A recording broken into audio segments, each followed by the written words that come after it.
नमस्कार। Welcome to Bihar civils. मैं हूं आलोक सिंह।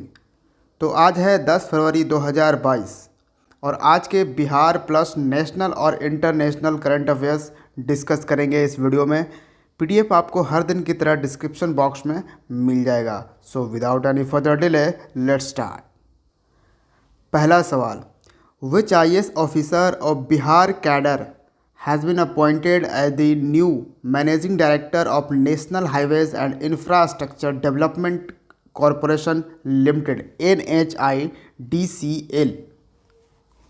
बिहार के किस आईएएस अधिकारी को राष्ट्रीय राजमार्ग और बुनियादी ढांचा विकास निगम लिमिटेड का नया एमडी यानी मैनेजिंग डायरेक्टर नियुक्त किया गया है?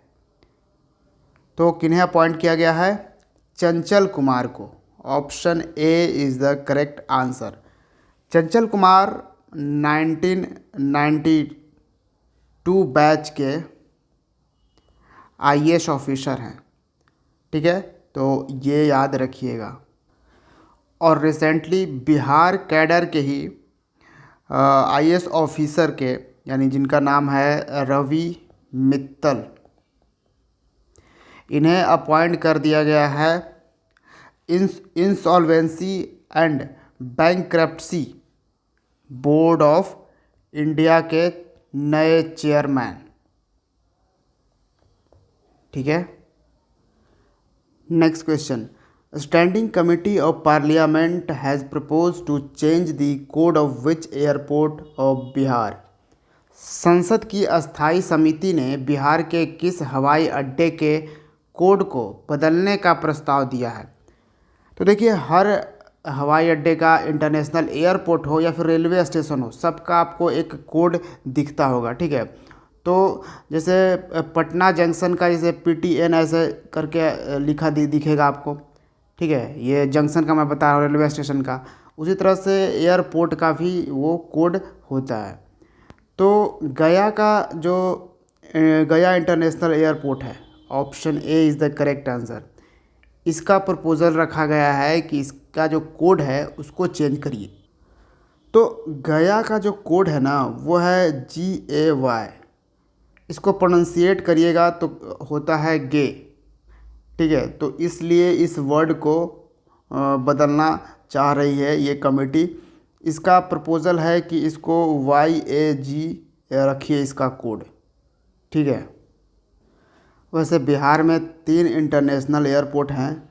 जैसे एक तो गया इंटरनेशनल एयरपोर्ट हो गया, एक हो गया जयप्रकाश इंटरनेशनल एयरपोर्ट। ये एक्चुअली पटना इंटरनेशनल एयरपोर्ट को ही जयप्रकाश इंटरनेशनल एयरपोर्ट नाम है। फिर एक दरभंगा का वो है जो इंटरनेशनल एयरपोर्ट। ठीक है, लेकिन जो फंक्शनल में है इंटरनेशनल एयरपोर्ट के तौर पर वो अभी सिर्फ गया इंटरनेशनल एयरपोर्ट ही है, मतलब इंटरनेशनल तौर पे। वैसे तो डोमेस्टिक में ये दोनों भी काफ़ी फंक्शनल हैं। और आपको मालूम होगा हमारे जो पार्लियामेंट है, संसद है, उसके 2 टाइप्स ऑफ कमेटी होते हैं। कौन कौन से? एक तो यहाँ पे आप देख पा रहे हो स्टैंडिंग कमेटी ऑफ पार्लियामेंट, या फिर इसको परमानेंट कमेटी भी बोला जाता है। और दूसरा होता है एडहॉक कमेटी। ठीक है, एक है स्टैंडिंग कमेटी ऑफ पार्लियामेंट और ad hoc committee of parliament. Standing committee वो कमेटी होता है जो परमानेंटली कमेटी बना हुआ रहता है, लेकिन एडहॉक कमेटी जो है वो नया नया हमेशा चेंज होते रहता है। ठीक है, कभी कुछ चीज़ों पे कमेटी बनाई गई, कभी कुछ चीज़ों पे कमेटी बनाई गई। ठीक है, तो वो होता है एडहॉक कमेटीज़। और हम लोग जैसे पार्लियामेंट को हम लोग पार्लियामेंट ही बोलते हैं, लेकिन ऐसा कोई ज़रूरी नहीं होता कि हर देश पार्लियामेंट को, अपने पार्लियामेंट को पार्लियामेंट ही बोले। जैसे इज़राइल मुझे याद इसलिए है क्योंकि इज़राइल हाल ही में इज़राइल और इंडिया ने 30 ईयर्स ऑफ डिप्लोमेटिक टाई इसने कंप्लीट किए हैं। ठीक है, तो इज़राइल के पार्लियामेंट की बात करें तो इसका नाम है नेशेट। ठीक है, जापान डैट बोलता है अपने पार्लियामेंट्री को। फिर house of representatives, Switzerland federal assembly बोलता है। तो अलग अलग नाम होते हैं।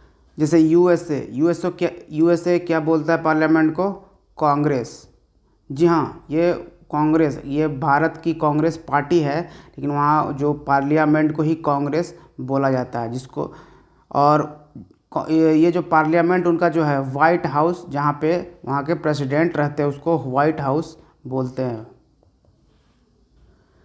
Next question, which state has launched Obavva art of self defence training programme for 50,000 girl students? किस राज्य ने 50,000 छात्राओं के लिए Obavva art of self defence training कार्यक्रम शुरू किया है? तो जिस तरह से आपको मालूम चल रहा है, सेल्फ डिफेंस की ट्रेनिंग इसमें दी जाएगी लड़कियों को, ठीक है। तो इसको किसने किया है? कर्नाटका सरकार ने। Option B is the correct answer.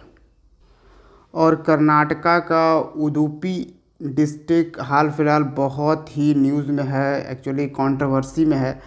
Udupi government college जो हैं, वहाँ पे जो मुस्लिम गर्ल्स हैं वो कह रही हैं कि हम हिजाब पहन कर आएंगी स्कूल में, और जो स्कूल एडमिनिस्ट्रेशन है या कॉलेज एडमिनिस्ट्रेशन है एक्चुअली, वो इन गर्ल्स को बोल रहा है कि नहीं, आपको एक यूनिफॉर्म में आना होगा, यानी कि जो स्कूल का एक ड्रेस कोड है उसमें आना होगा, लेकिन गर्ल्स नहीं मान रही हैं। इसके अगेंस्ट में ये देखा जा रहा है कि जो बॉयज़ हैं, यानी कि जो हिंदू बॉयज़ हैं उस कॉलेज के, वो गमछा, हम लोग जो बोलते हैं गमछा, या फिर आप इंग्लिश में बोले तो स्कार्फ यूज़ कर रहे हैं, सैफ्रॉन स्कार्फ, ठीक है, जो जिसको भगवा बोलते हैं, भगवा तरह का स्कार्फ यूज़ कर कह रहे हैं कि अगर गर्ल्स वो बुर्का यानी हिजाब यूज़ करेगी तो हम सैफ्रॉन तरह का ये लेकर आएंगे। यहाँ पे लड़कियाँ और लड़के हिंदू दोनों ही ये कह रहे हैं। तो काफ़ी कंट्रोवर्सी हो गई, यहाँ तक कि ये मैटर पूरा इंटरनेशनलाइज हो चुका है। इंटरनेशनल लेवल पे न्यूज़पेपर में लिखा जा रहा है, लोग बोल रहे हैं, इस पे बातें हो रही है, डिबेट हो रही है, बहुत कुछ, ये मतलब मामला पूरा फैल चुका है। बसवराज बोम्मई। बसवराज बोम्मई हैं कर्नाटक के चीफ मिनिस्टर, और थावर चंद गहलोत ये हैं कर्नाटक के गवर्नर। तो इसको भी याद रखिएगा। कर्नाटक की कैपिटल है बेंगलुरु, और बेंगलुरु को कहा जाता था स्टार्टअप सिटी ऑफ इंडिया, जिसका टैग रिसेंटली छीन लिया है दिल्ली ने। जी हाँ, दिल्ली ने पिछले साल 5,000 नए स्टार्टअप दिल्ली में क्रिएट हुए हैं, और बेंगलुरु में सिर्फ 4500 ही स्टार्टअप क्रिएट हुए हैं। हालांकि मैं बता दूं, ओवरऑल अगर स्टार्टअप प्रेजेंट टाइम में सबसे ज़्यादा किस राज्य में है, तो वो आपको महाराष्ट्र है, ठीक है। यहाँ पे हम बात कर रहे थे नए स्टार्टअप की, तो महाराष्ट्र में अभी भी 11,000 प्लस स्टार्टअप वहाँ पे एग्जिस्ट करते हैं। रिसेंटली सेंट्रल गवर्नमेंट ने अप्रूव किया है प्लास्टिक पार्क सेटअप करने के लिए। कहाँ पे?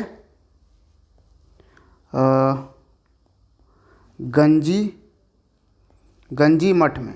गंजी मठ है बेंगलुरु में, ठीक है। और बेंगलुरु कहाँ पे है? कर्नाटक में। तो ये भी याद रखिएगा। कर्नाटक में एक जगह है महादेवपुरा, ठीक है। महादेवपुरा आपको बेंगलुरु में मिलेगा। महादेवपुरा में स्टैब्लिश किया गया है, सेटअप किया गया है एवीजीसी सेंटर ऑफ एक्सीलेंस, यानी animation, visual effects, gaming and comics का सेंटर ऑफ एक्सीलेंट सेटअप किया गया है यहाँ पे, ठीक है। और इसके साथ ही ये ऐसा करने वाला पहला राज्य बन चुका है Karnataka. Next question, who is the author of the book the immortal king Rao? The immortal king Rao पुस्तक के लेखक कौन हैं? Vauhini Vara. Option A is the correct answer. हाल ही में एक और बुक लिखी गई थी, इंडोमिटेबल। इस बुक को लिखा था हमारी फॉर्मर आरबीआई गवर्नर, आरबीआई नहीं actually SBI, former SBI chairman, state bank of India के chairman former Arundhati Bhattacharya. Actually में इनकी ये ऑटोबायोग्राफी है। नेक्स्ट है, which social media platform has launched take a break campaign. किस सोशल मीडिया प्लेटफॉर्म ने take a break अभियान शुरू किया है? ये किया है इंस्टाग्राम ने। Option B is the correct answer. और ये टेक अ ब्रेक कैंपेन इसलिए शुरू किया गया है क्योंकि बहुत से यूजर जो हैं इंस्टाग्राम के, वो कंटिन्यूसली इंस्टाग्राम पे स्क्रॉल करते रहते हैं, काफ़ी टाइम पास इसमें कर लेते हैं। तो इसके लिए ब्रेक लेने के लिए इंस्टाग्राम ये कैंपेन लॉन्च किया है। ठीक है, तो आजकल का जो सोशल मीडिया है, एक टाइम था जब आई होप कि मतलब स्मार्टफोन अगर नहीं था तब लोगों का कैसे दिन कटता होगा, और आज का अगर स्मार्टफोन है तब लोगों के दिन काटने में डिफरेंस है, बहुत ही ज़्यादा डिफरेंस है। तो इंस्टाग्राम का पेरेंट कंपनी अब कौन है? जी फेसबुक नहीं है इंस्टाग्राम का, बल्कि मेटा है। ठीक है, और फेसबुक का पेरेंट कंपनी कौन है? वो भी मेटा है। ठीक है, व्हाट्सएप ये भी मेटा ही है, तो ये याद रखिएगा। और यूट्यूब का पेरेंट कंपनी कौन है? अल्फ़ाबेट। क्योंकि आपको पता होगा जो गूगल है, गूगल की भी पेरेंट कंपनी है अल्फ़ाबेट। ठीक है, एक चीज़ मुझे बड़ा अजीब लगता है, जैसे फेसबुक जिस इंसान ने फेसबुक को क्रिएट किया, बुक तो है इसमें, लेकिन सभी लोगों को इसमें इन्वॉल्व तो कर लिया। लेकिन मैं कभी कभी देखता हूँ कि जो मार्क जुकरबर्ग हैं, जो फेसबुक के फाउंडर हैं, वो खुद अपनी किताबें पढ़ते हुए फेसबुक पे शेयर करते हैं। मतलब कि लोग तो फेसबुक पढ़ रहा है, लेकिन वो दूसरी किताबें पढ़ रहे हैं।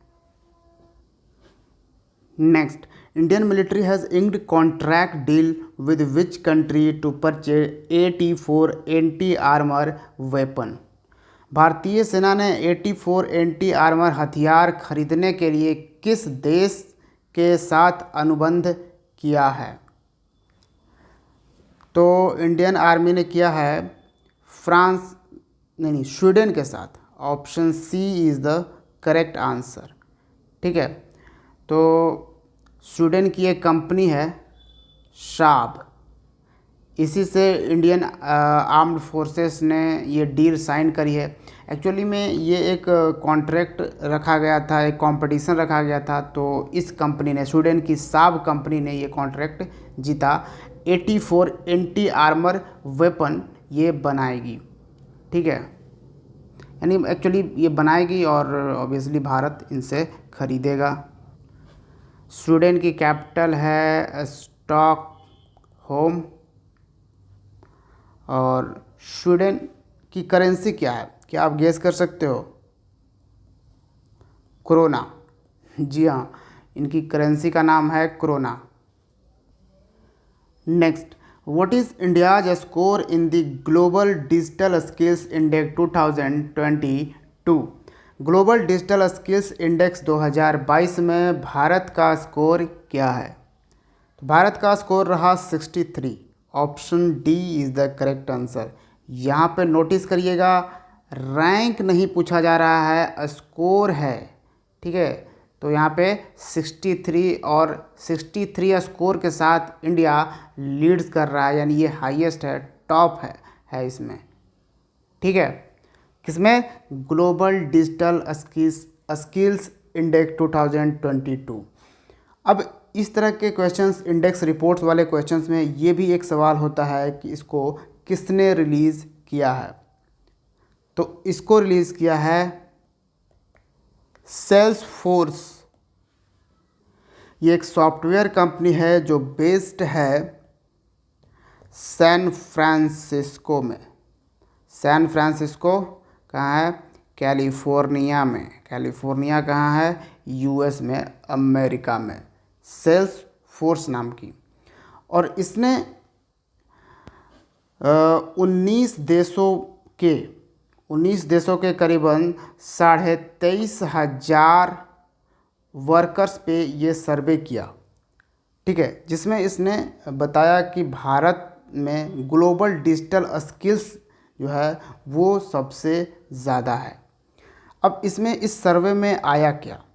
इस सर्वे में यह आता है कि 60% जो भारतीय हैं वो उनके पास डिजिटल रिसोर्सेज से वो इक्विप्ड हैं, और 25% ऐसे भारतीय हैं जिन्हें वो उनको ये लगता है कि एक एडवांस टेक्नोलॉजी स्किल्स है उनके वर्क प्लेस पे, और 39% ऐसे इंडियन हैं जो बिलीव करते हैं कि उनका जो काम है वो एडवांस टेक्नोलॉजी स्किल्स से होना चाहिए, ठीक है। मतलब और कुछ ऐसे भी इंडियंस मिले जिन्हें ये पूछा गया कि क्या आप एडवांस टेक्नोलॉजी डिजिटल चीज़ें सीखना चाहेंगे, तो उन्होंने कहा कि जी हाँ, हम बिल्कुल सीखना चाहेंगे। तो उसका भी जनसंख्या काफ़ी ज़्यादा था।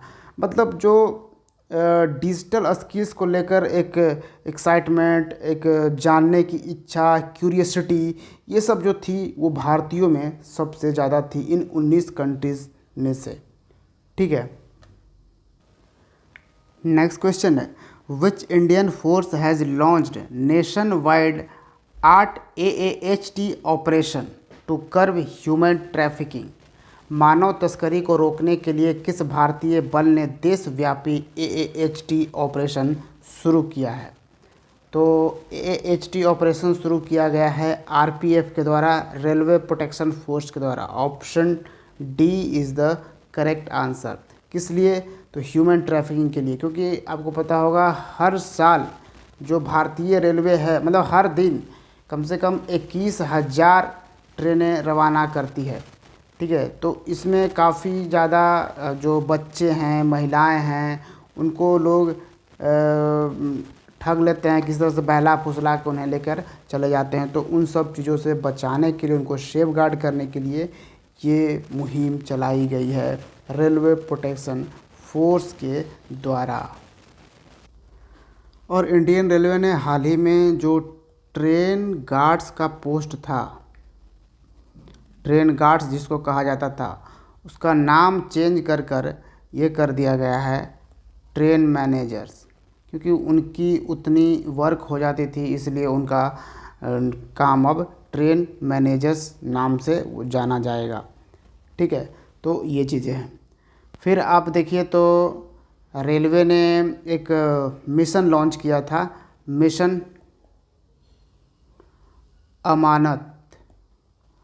इसके थ्रू जो रेलवे प्रोटेक्शन फोर्स है वो जिन लोगों के गुड्स, सामान या फिर उनसे बिलोंगिंग्स वो खो गए हैं, तो उनको वो चीज़ पहुंचाने के लिए, उनको वो चीज़ लौटाने के लिए ये था मिशन अमानत।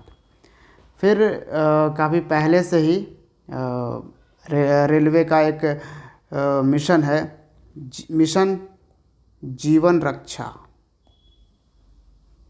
और मिशन जीवन रक्षा के तहत ये न्यूज़ में इसलिए था मिशन जीवन रक्षा, क्योंकि देखा गया कि जब रिपोर्ट आया तो 2021 ईयर में 601 पर्सन्स को जो RPF है, रेलवे प्रोटेक्शन फोर्स, इसने 601 लोगों को बताया सिर्फ 2021 में।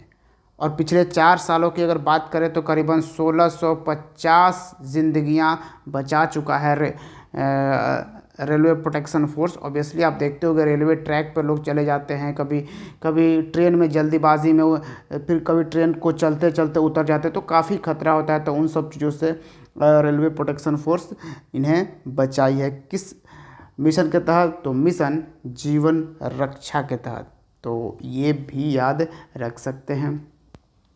अच्छा, हाल ही में रेलवे बोर्ड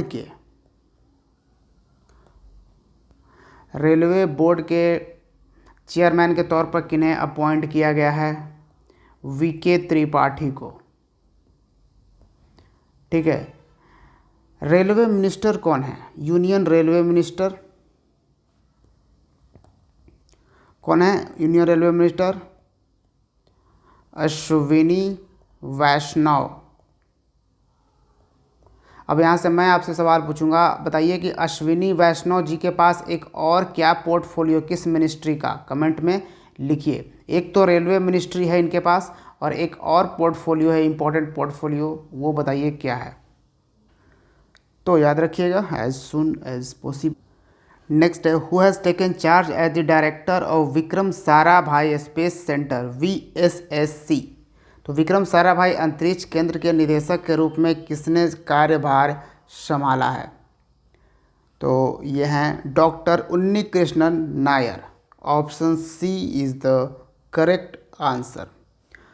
और विक्रम साराभाई स्पेस सेंटर एक इसरो का स्पेस रिसर्च सेंटर है। जी हाँ, जो इंडियन स्पेस रिसर्च ऑर्गेनाइजेशन है उसका ही एक विंग है विक्रम साराभाई स्पेस सेंटर, जो कि काम करता है, किस चीज़ पे फोकस करता है? तो स्पेस रॉकेट, स्पेस व्हीकल्स, इस पे फोकस करता है, इस पे बनाया जाता है। तो ये चीज़ें याद रखिएगा। और अच्छा, इसका हेडक्वार्टर कहाँ है, कहाँ पे लोकेटेड है? विक्रम साराभाई स्पेस सेंटर ये लोकेटेड है तिरुवनंतपुरम। तिरुवनंतपुरम ये जगह कहाँ पे है? केरला में, ठीक है। और रिसेंटली इसरो के भी नए चीफ बने हैं। कौन हैं? एस सोमनाथ, ये नए चीफ हैं। पहले कौन थे? के शिवन, तो ये रिटायर्ड हो चुके हैं के शिवन जी। नेक्स्ट है, who has been appointed as the brand ambassador of Uttarakhand. Uttarakhand के ब्रांड एम्बेसडर के रूप में किसे नियुक्त किया गया है? तो जैसे आप यहाँ पे फेस देख पा रहे होगे, ये हैं famous actor Akshay Kumar. Option C is the correct answer. और उत्तराखंड के ये चीफ मिनिस्टर आपको दिखेंगे पुष्कर सिंह धामी।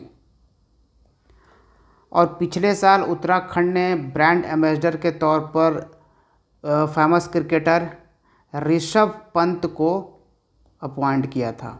ठीक है, बेसिकली अपना टूरिज्म सेक्टर को बूस्ट करने के लिए ये किया जाता है, ठीक है, प्रमोट करने के लिए। Next question, KVIC has cancelled licence the khadi certification of its oldest khadi institution based in which city. तो KVIC ने किस शहर में स्थित अपने सबसे पुराने खादी संस्थान का खादी प्रमाणन लाइसेंस रद्द कर दिया गया है? तो KVIC यानी khadi and village industries commission है, ठीक है। तो इसने अपने पुराने इंस्टीट्यूशन का लाइसेंस कैंसिल किया है। तो ये इंस्टीट्यूट कहाँ पे बेस्ड था, इसका नाम के नाम से ही आपको मालूम चल जाएगा। Mumbai khadi and village association, ये नाम था इस इंस्टीट्यूशन का। तो ऑब्वियसली आप समझ गए होंगे, option A is the correct answer. Mumbai में ये स्थित था, ठीक है। तो इस इंस्टीट्यूशन का लाइसेंस क्यों रद्द किया गया, क्यों कैंसिल किया गया? क्योंकि यहाँ पे ना फेक खादी प्रोडक्ट्स बनाए जा रहे थे। जी हाँ, ओरिजिनल नहीं बल्कि फेक खादी प्रोडक्ट्स यहाँ पे सेल किए जा रहे थे खादी के नाम पर, इसलिए। और हाल ही में आर्मी डे 2022 पे क्या किया गया?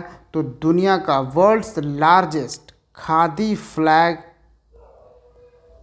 होस्ट किया गया, डिस्प्ले किया गया एक्चुअली, ठीक है। Khadi flag, world's largest khadi flag कहाँ पे? जैसलमेर में, इंडिया पाकिस्तान बॉर्डर के पास। जैसलमेर राजस्थान में है, ठीक है। इंडियन आर्मी डे हम कब मनाते हैं? 15 जनवरी को, और ये 74th आर्मी डे था इस बार का। और रिसेंटली KVIC ने ही गाज़ियाबाद है उत्तर प्रदेश में, गाज़ियाबाद में शुरू किया है मोबाइल हनी प्रोसेसिंग वैन।